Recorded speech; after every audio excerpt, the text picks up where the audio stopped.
बिहार में हो रही जाति आधारित गणना पर सुप्रीम कोर्ट में याचिका दायर की गई है। याचिका में कहा गया है कि राज्य सरकार यह नहीं करा सकती है, यह अधिकार सिर्फ केंद्र का है। इससे समाज में दुर्भावना फैलती है, इस पर रोक लगा देनी चाहिए। इधर इसे लेकर बिहार में राजनीतिक प्रतिक्रियाएं भी शुरू हो गई है। बिहार सरकार के उप मुख्यमंत्री तेजस्वी यादव ने कहा कि यह जाति आधारित गणना है, न कि जनगणना है। इससे समाज के पिछड़े अति पिछड़े लोगों को फायदा मिलेगा। वहीं जदयू के राष्ट्रीय अध्यक्ष ललन सिंह ने इसे भाजपा का षड्यंत्र बताया है। बिहार के विकास में भाजपा को सबसे बड़ा रोड़ा मान रहे हैं। बिहार के नालंदा के रहने वाले अखिलेश कुमार ने सुप्रीम कोर्ट में दायर अपनी याचिका में जातिगत जनगणना के नोटिफिकेशन को रद्द करने की मांग की है। याचिका में आरोप लगाया गया है कि 6 जून 2022 को जातिगत जनगणना के लिए जारी अधिसूचना संविधान के अनुच्छेद 14 का उल्लंघन करती है। इसमें विधि के समक्ष समानता और कानून के समान संरक्षण का प्रावधान है।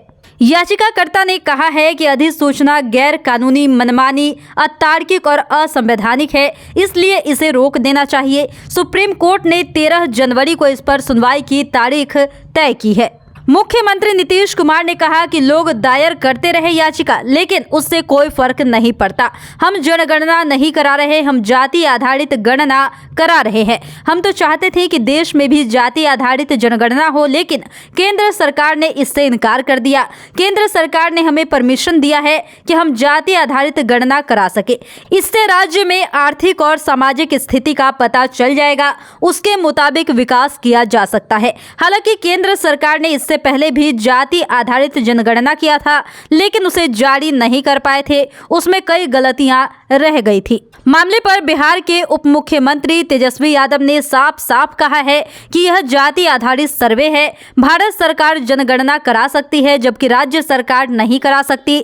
जाति आधारित सर्वे से बहुत लाभ होता है। इसमें लोगों की आर्थिक स्थिति क्या है, उनकी भी गणना हो जाती है। लोगों की स्थिति जानने के लिए यह बहुत जरूरी है। इसका गलत मतलब नहीं निकाला जाना चाहिए। यह सबके लिए फायदेमंद है। तेजस्वी ने कहा कि दुनिया भर के देश और सरकारें अपनी योजनाओं, बजट आवंटन, विभिन्न विभागों, उसकी कार्य प्रणाली, मैन पावर, प्रशिक्षण इत्यादि को प्रभावी बनाने और व्यवस्थात्मक सुधार के लिए हर प्रकार के आंकड़े जुटाते हैं। इस बात से कोई इनकार नहीं कर सकता कि जाति भारतीय समाज की कड़वी सच्चाई है। चूंकि हमारे देश में आज भी लोग जाति के आधार पर व्यवसाय और रोजगार करते हैं, विवाह करते हैं, ऊंच नीच और अपने पराई की भावना रखते हैं। अतः इसका लोगों की मानसिकता, शिक्षा, आय, सामाजिक अथवा आर्थिक स्थिति पर प्रभाव पड़ना स्वाभाविक है।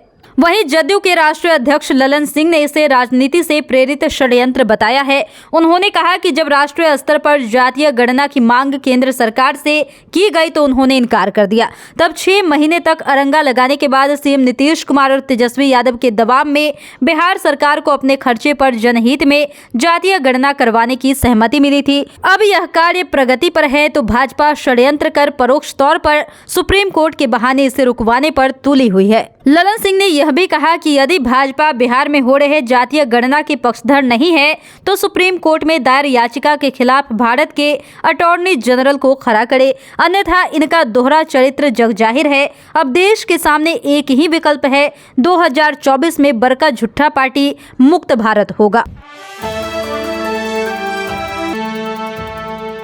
जुड़ो दीक्षांत से, करो फ्री खुद को स्ट्रेस से। गूगल प्ले स्टोर से दीक्षांत ऐप डाउनलोड कर अपने स्टडी को बनाओ आसान और मजेदार। दीक्षांत देता है topic wise video with animated visuals and concept by the study materials.